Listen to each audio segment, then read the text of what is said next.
Hostem repellas longius, pacemque donnes protinus, ductore sic te previo, vitemus omne noxium. Per te sciamus da patrem, noscamus atque filium, teque utriusque spiritum, credamus omni tempore. Deo Patris sit gloria, et Filio quia mortuis, surrexit ac Paraclito, in saeculorum saecula. Amen.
Muy buenas noches a todos, bienvenidos.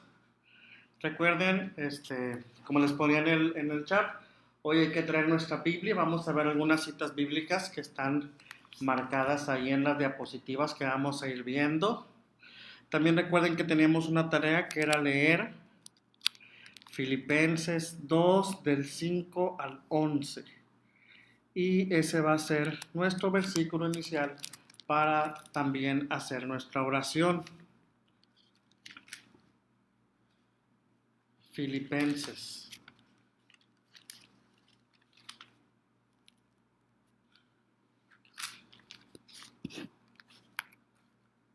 Recuerden. Ya se conectaron. Ahorita que vi teníamos 10 conectados y ya tenemos 30. Bienvenidos a todos. Manuel Guerra, Yara Bautista, Aurora Ramírez, Sofía Jiménez, señora Magdalena. Muchas felicidades a Ricardo Iván que cumpleaños el día de hoy. Lo anotamos en misa. Pedimos a Dios que lo bendiga abundantemente.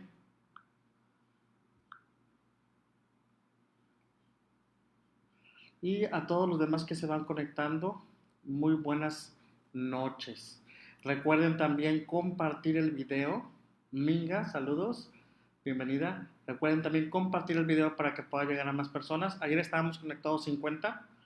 Esperemos que podamos llegar otra vez a esta misma cantidad de personas. Fermín Domínguez, buenas noches. Buenas noches otra vez, Minga.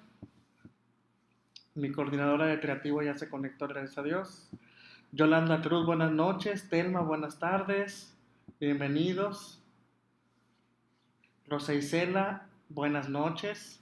Vamos a iniciar con nuestra oración.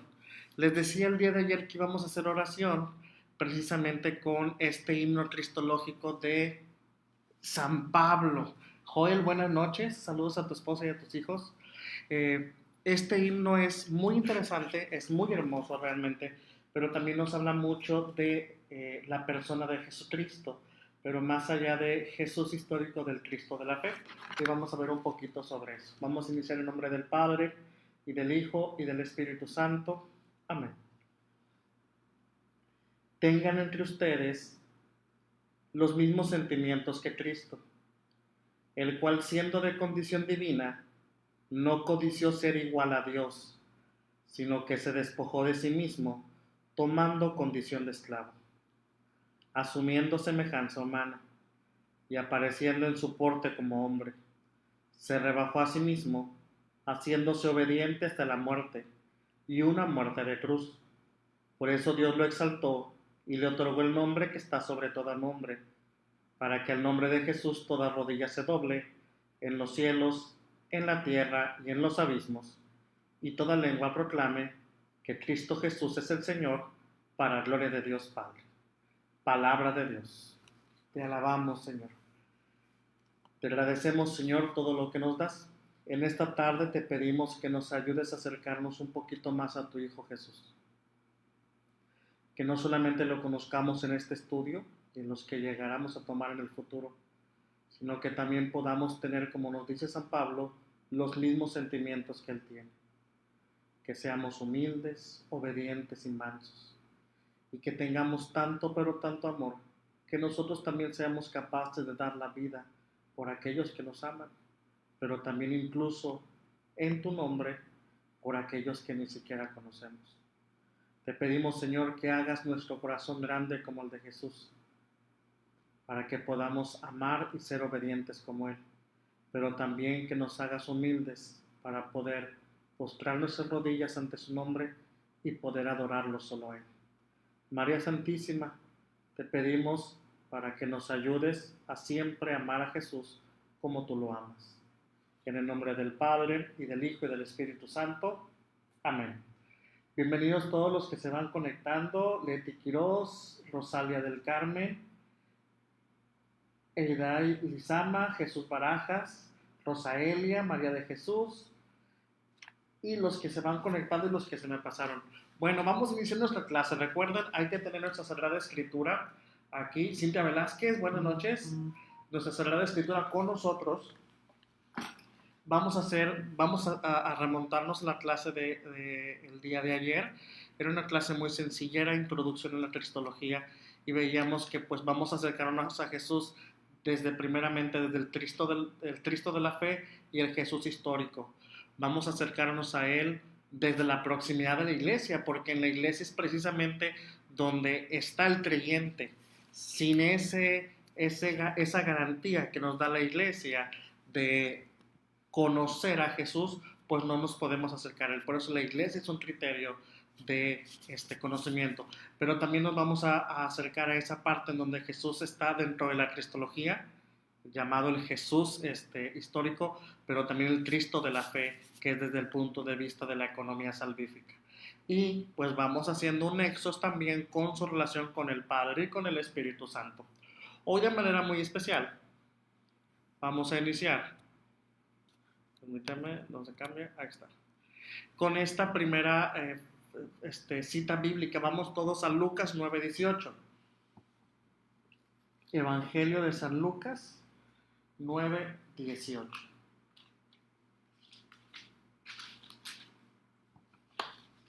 Esta, hermanos, es una de las citas principales de la Cristología, sobre todo del estudio de la Cristología, para aclarar. Bebi Horta, bienvenida. Paulina Aguirre, bienvenida también. Qué bueno que están con nosotros el día de hoy. 9:18. Es en el contexto de la profesión de fe de Pedro. Dice, estando una vez orando a solas, en compañía de los discípulos, les preguntó, ¿quién dice la gente que soy yo? En el contexto, Jesús los había enviado a la misión, así inicia el capítulo 9. Después, versos más adelante, Jesús multiplica los panes después de que ellos llegan de la misión. Y en ese contexto de toda la autoridad de Jesús, de todo el poder que ha manifestado, Él les pregunta, bueno, ¿quién dice la gente que soy yo? Pero también les pregunta, ¿quién dicen ustedes que soy yo? Y después Pedro va a confesar, tú eres el Cristo. Y esa es precisamente la cita bíblica del día de ayer. Pero esta es importantísima. ¿Quién dice la gente que soy yo? El día de hoy vamos a tener un acercamiento no al Cristo de la fe, sino al Jesús histórico. Esta primera parte de nuestro estudio bíblico trataremos acerca del itinerarium mentis discipulorum. Han decir, el padre Lupito nos habla mucho en latín, pero no, son poquitas frases nada más, son las frases domingueras. ¿Qué es el itinerarium mentis discipulorum? Lo podemos describir como la experiencia mental o el proceso mental que tuvieron los apóstoles para entender a la persona de Jesús. Dice ahí, es la experiencia de descubrimiento que ellos realizaron en su contacto con Jesús de Nazaret y que lo llevó a un acto de fe. ¿Por qué hablamos de este itinerario mentis discipulorum? Porque para ellos la comprensión de que Jesús era el Hijo de Dios no fue automática. Es un proceso detallado en el que ellos se van dando cuenta conforme van sucediendo los acontecimientos. Y por eso después van reflexionando y llegan a decir, este es el Hijo de Dios. Y lo podríamos ver en el testimonio del centurión. Cuando está el centurión en la cruz, dice, verdaderamente este era el Hijo de Dios. A Tomás no le queda en claro hasta que lo ve resucitado. A las mujeres incluso no les queda claro porque vieron cómo murió en la cruz. Pero ante la resurrección ellos caen en la cuenta. Ahí es donde su mente, donde el itinerario, el proceso mental da a luz al testimonio o al proceso de la fe. Hoy buscaremos solo en elementos de su imagen histórica. ¿Qué quiere decir esto? Vamos a utilizar la Sagrada Escritura para llegar a esos elementos. No vamos a utilizar otros medios, pero solamente vamos a ver datos históricos o elementos históricos alrededor de los datos que nos dan los evangelios. No vamos a entrar en una reflexión cristológica porque eso le corresponde a la siguiente parte de nuestro estudio. Hoy vamos a ver cómo la Biblia, cómo la Sagrada Escritura, en la reconstrucción histórica de los hechos, nos afirma algo acerca de la persona de Jesús. Por ejemplo, cuando llegamos a la respuesta de quién dice la gente que soy yo, ahí entramos en una reflexión cristológica. Y eso ya es uno de los títulos de Jesús. Eso no lo vamos a ver hoy. Por eso hoy no puse la respuesta de Pedro, porque eso es una respuesta de reflexión cristológica. Hoy vamos a ver datos específicos que nos da el Evangelio acerca de su persona. Les decía el día de ayer, para poder estudiar a la persona de Jesús tenemos que conocer sus obras, su mensaje y su destino. Sus obras, ¿verdad? Lo que él hacía, su mensaje, lo que él predicaba y su destino, esa conciencia que le ayudó a decidir por morir en la cruz, por hacer lo que le tocaba. Primeramente, esta parte vamos a hablar solamente del reino de Dios. El día de mañana hablaremos sobre dos realidades muy importantes que serán la pasión y la resurrección. Hoy solamente reflexionaremos sobre cómo la predicación del reino o los elementos del reino nos hablan acerca de la persona de Jesús. Primeramente, nos vamos a meter en la cuestión del bautismo de Jesús. La predicación del reino no inicia antes del bautismo, inicia después de él. Y nace entre dos grandes movimientos penitenciales y la predicación de Juan el Bautista. Estos movimientos penitenciales son movimientos de finales del siglo I antes de Cristo y principios del siglo I después de Cristo, en los cuales se le pedía al judío, aún no hablamos de cristianos, que inicie un proceso de conversión. Ellos verdaderamente están anunciando que es necesario convertirnos, hacer penitencia, hacer mortificaciones del cuerpo. ¿Por qué? Porque se acerca el reino. Ellos han tenido, lamentablemente o históricamente, una serie de dificultades fueron exiliados, después regresaron a su pueblo con Esdras y Nehemías y lamentablemente después lo conquistan los griegos, vienen los Ptolomeos y después viene la conquista romana. No han sido libres desde hace mucho tiempo. Y eso lamentablemente los tiene en un proceso de conversión hacia Dios. Necesitan pedirle a Dios que les dé la libertad que ellos desean y que ellos creen que merecen. Juan, el otro punto, ¿verdad?, de este contexto en el cual inicia Jesús su predicación, pues es un profeta. Pero no es un profeta como Jesús, él es un profeta de la desgracia. A pesar de que le toca hablar de Jesús, no es un profeta que venga a hablar del amor, de la reconciliación, de la esperanza, no. Él viene a hablar de las desgracias. Por eso los invita a la conversión. Pero Juan el Bautista, muy posiblemente influenciado por los esenios y por algunas otras sectas judías, tiene ya un hecho muy específico. Él anuncia la necesidad de un bautismo.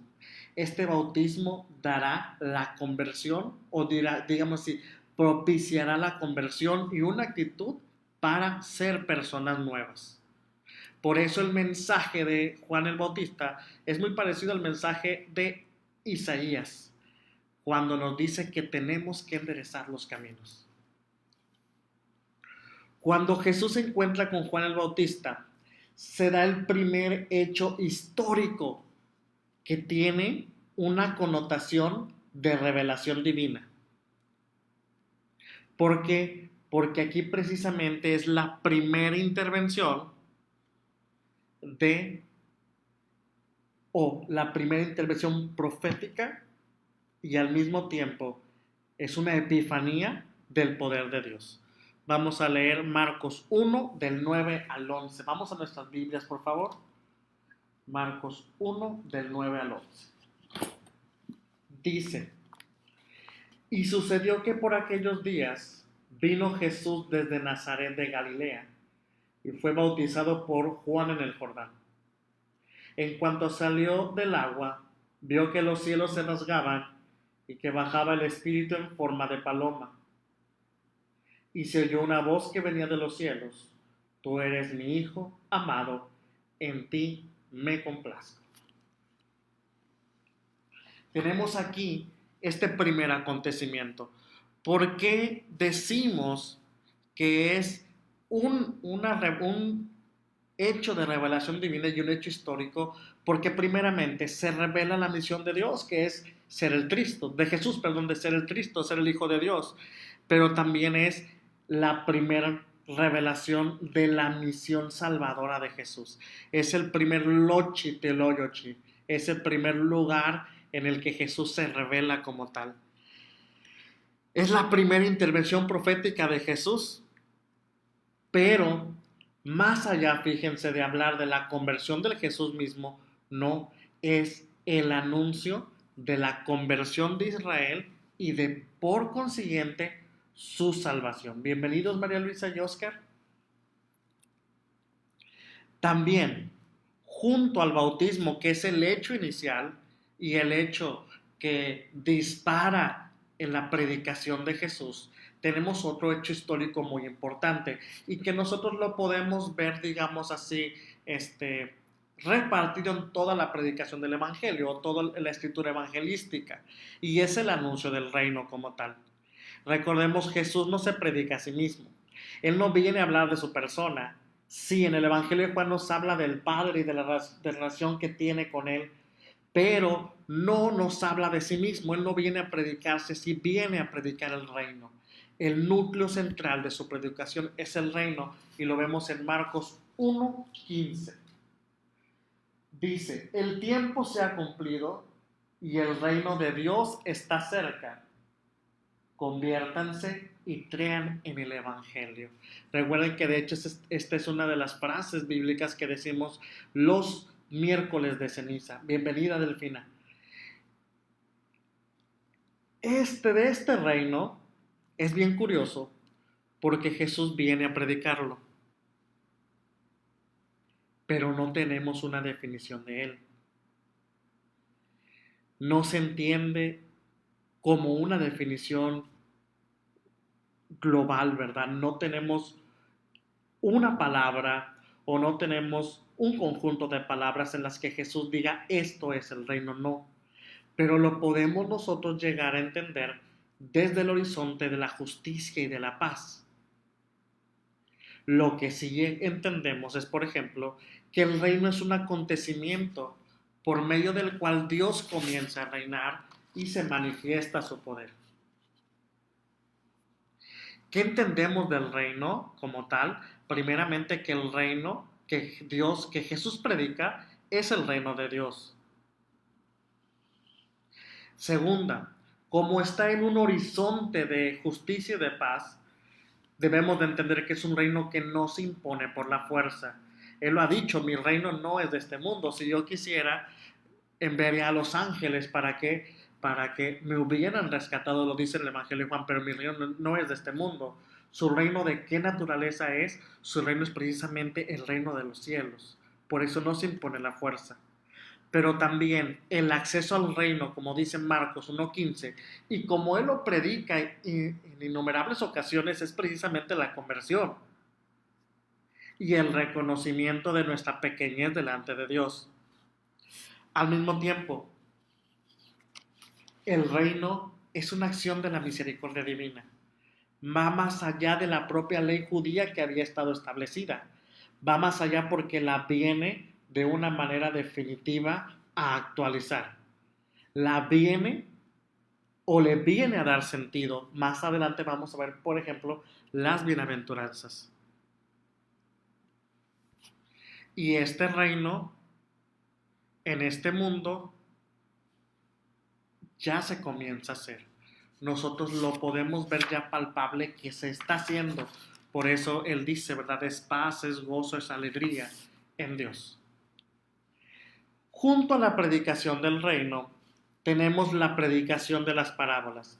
¿Por qué afirmamos estos como hechos históricos? ¿Por qué? Porque están ubicados específicamente dentro del Evangelio como acciones de Jesús. Jesús anuncia el reino, pero al mismo tiempo Jesús habla en parábolas. Jesús les predica a la gente utilizando una comparativa, una comparación. Jesús anuncia el reino con parábolas, situándose en la línea de los rabinos de Israel. Así también predicaban ellos, pero lo supera ampliamente.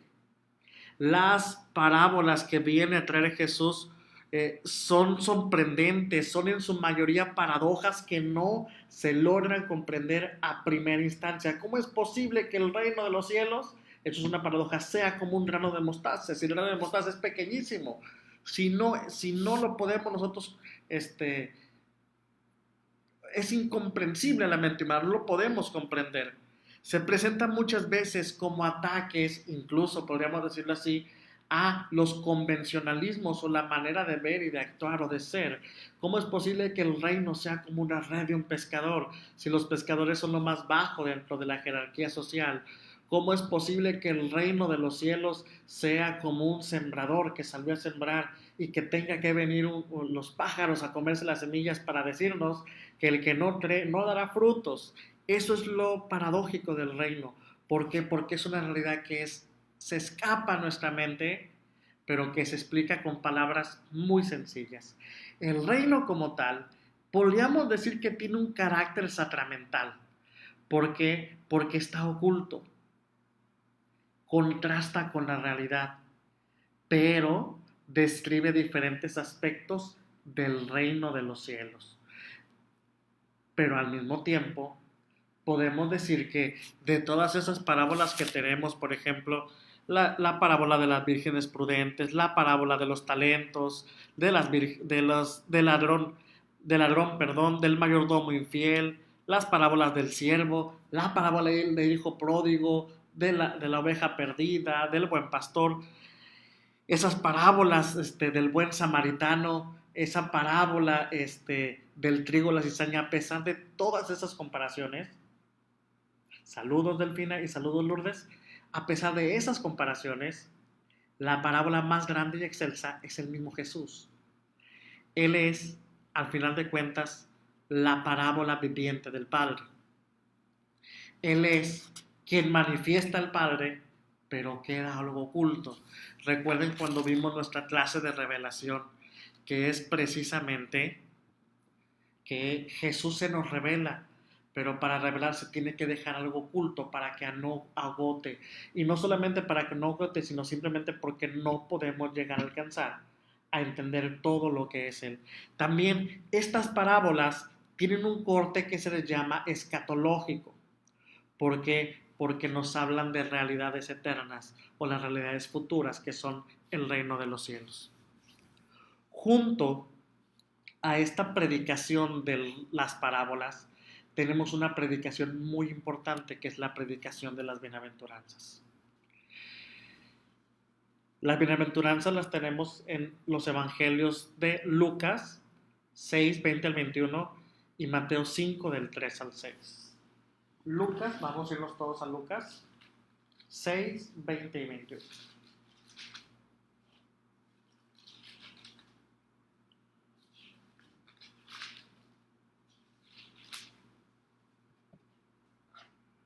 Dice, y alzando los ojos hacia sus discípulos decía, bienaventurados los pobres, porque vuestro es el reino de Dios.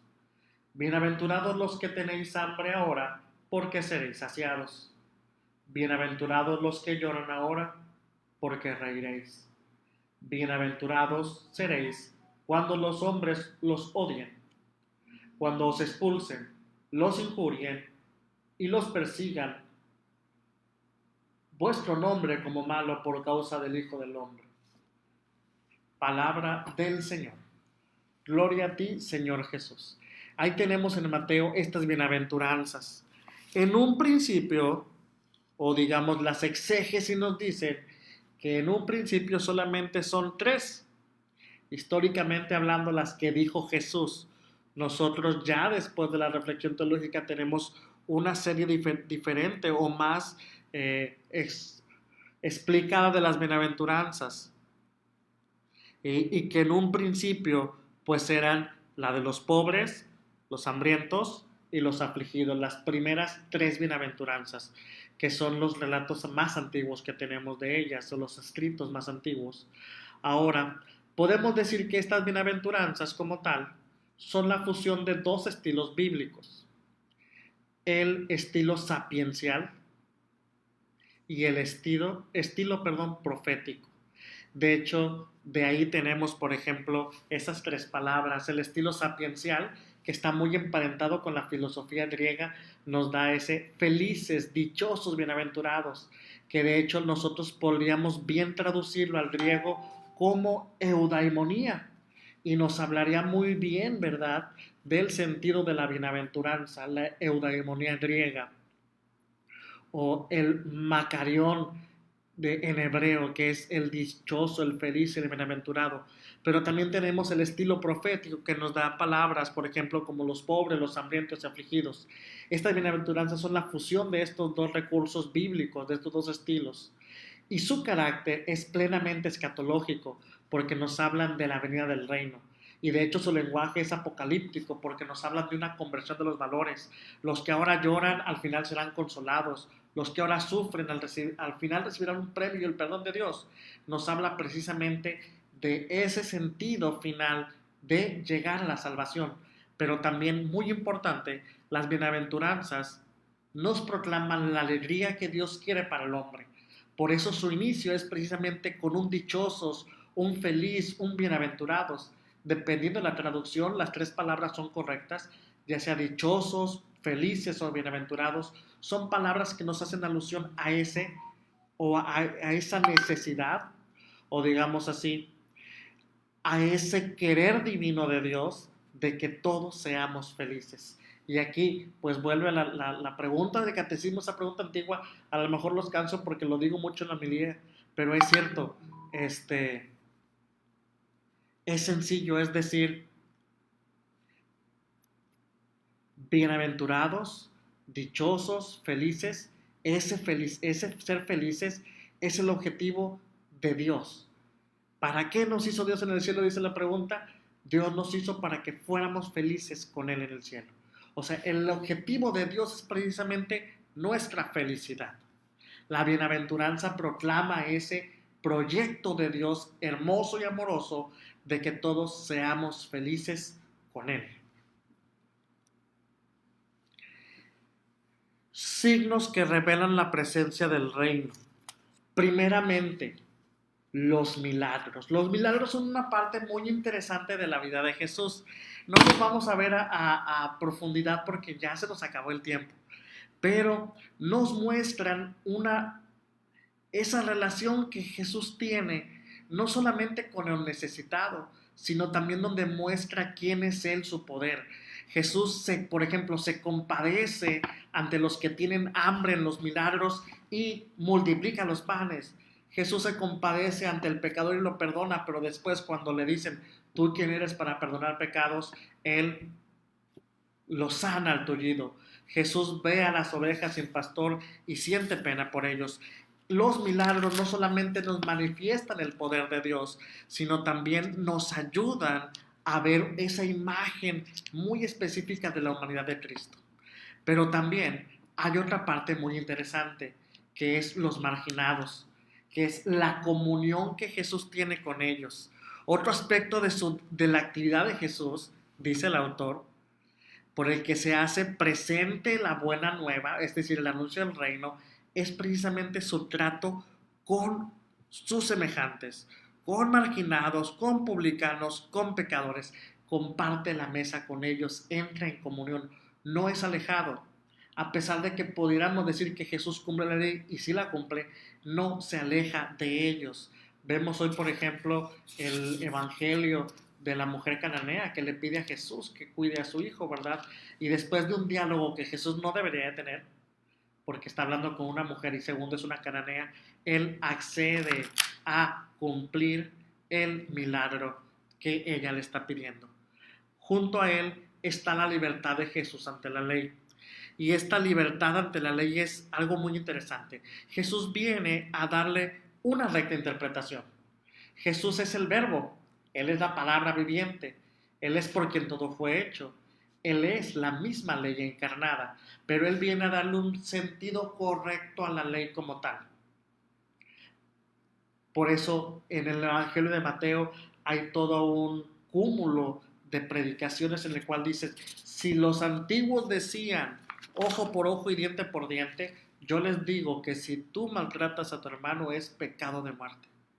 Es un pecado grave. Si antes se decían que se dieron un acta de divorcio, yo les digo, el hombre y la mujer, dejará el hombre a su padre y a su madre, se unirá a la mujer y serán los dos una sola cosa. Y también tenemos como lugar privilegiado los pobres. Aquí es algo muy interesante. Más allá de solamente los marginados, en los marginados tenemos un área muy amplia de personas, tenemos a los pobres.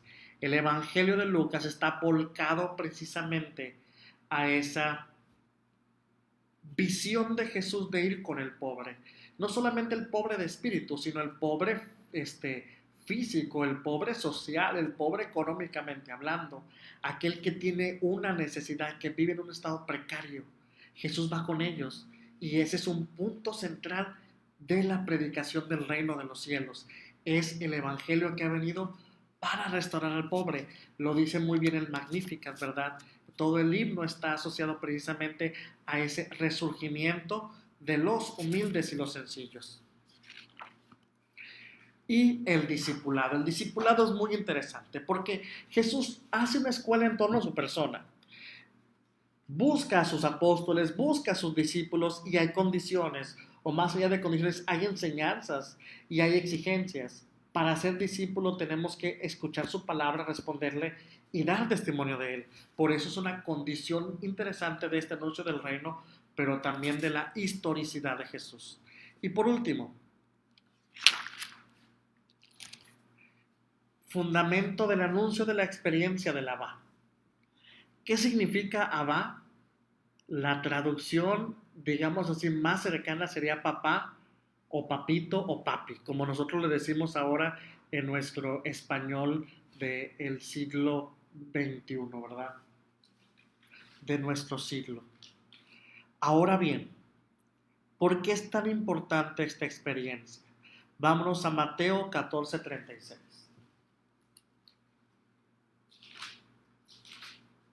Si tienen preguntas, pueden ir poniéndolas allí en los comentarios para no tardarnos mucho al final de clase. Mateo 14:36.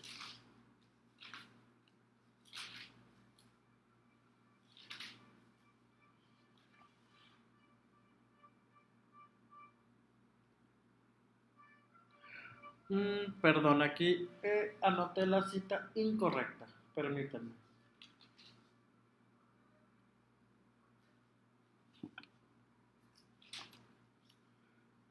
Bueno, recuerden, esta parte de la va, les voy a corregir ahorita la cita en la caja del chat. Esta parte de la va es el momento en el que Jesús llama a Dios como su Padre. Vamos a ver Mateo 11, 25 al 26. Mateo 11.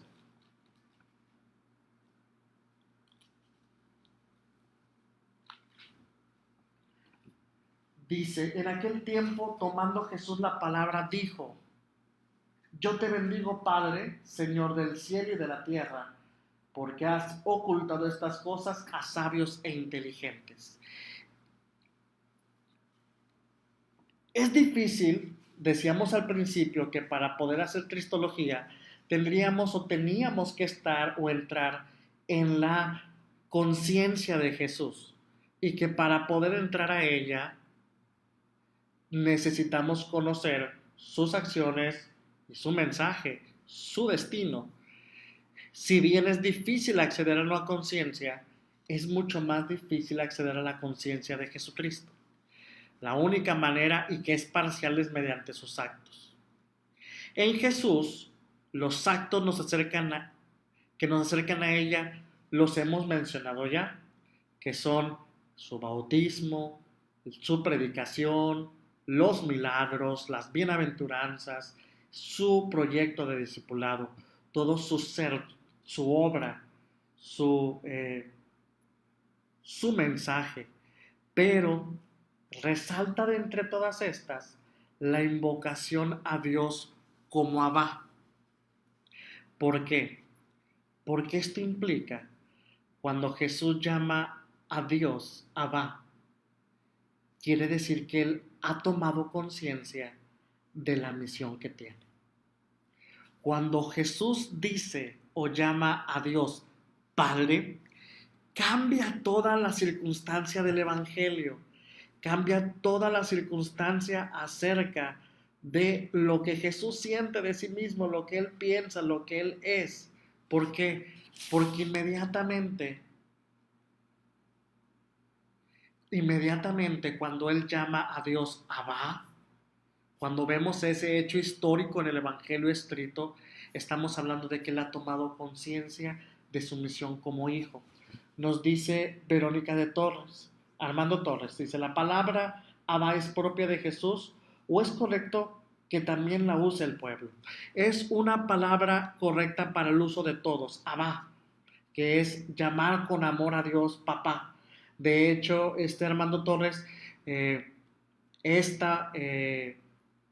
este vocablo, el Abba, era utilizado ya en los tiempos de Jesús, no solamente por él, no solamente por las personas cercanas a él o los cristianos posteriores a la predicación del Evangelio, sino también por los propios judíos.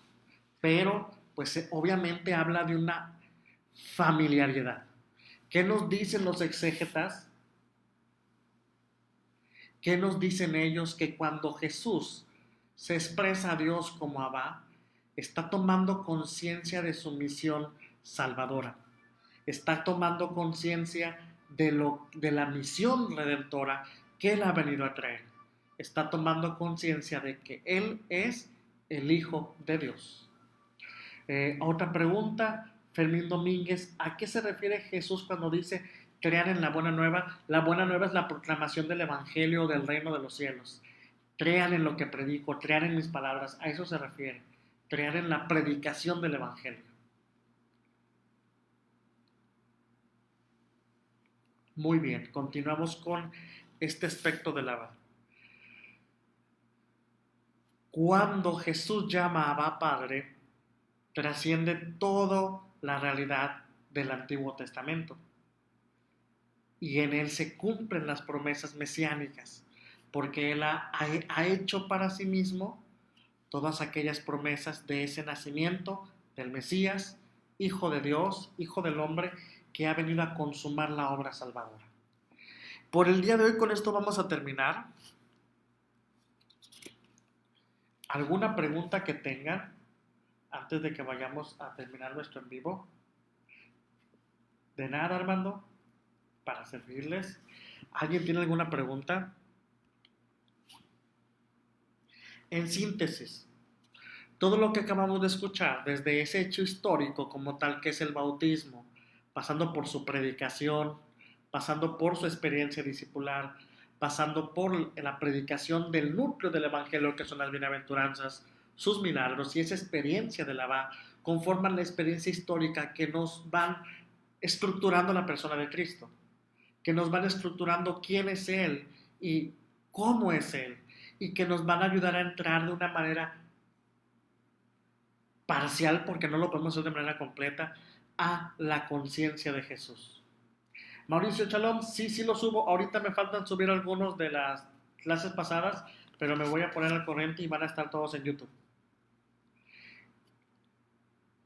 Entrar en su conciencia, como les decía, va a ser difícil, pero lo hacemos mediante todos estos hechos históricos que nos hablan y nos dicen algo acerca de su persona. Hasta este momento, solamente hemos reflexionado hechos históricos que el Evangelio nos tiene. No hemos entrado de ninguna manera, por ejemplo, en confesiones de fe, en material teológico. Ese va a ser objeto del día viernes. Mañana, de hecho, vamos a continuar con el siguiente tema, que es la pasión, muerte y resurrección de Cristo.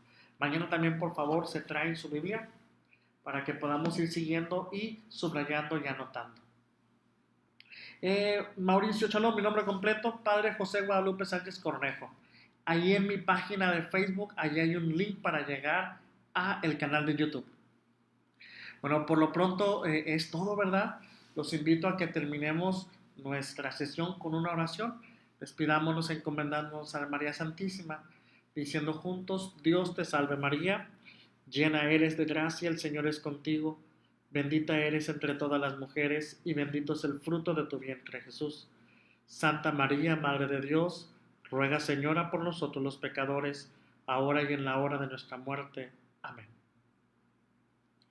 Les doy la bendición, y la bendición de Dios Todopoderoso, Padre, Hijo y Espíritu Santo descienda sobre ustedes y los acompañe siempre. Amén. Pueden seguir dejando sus preguntas.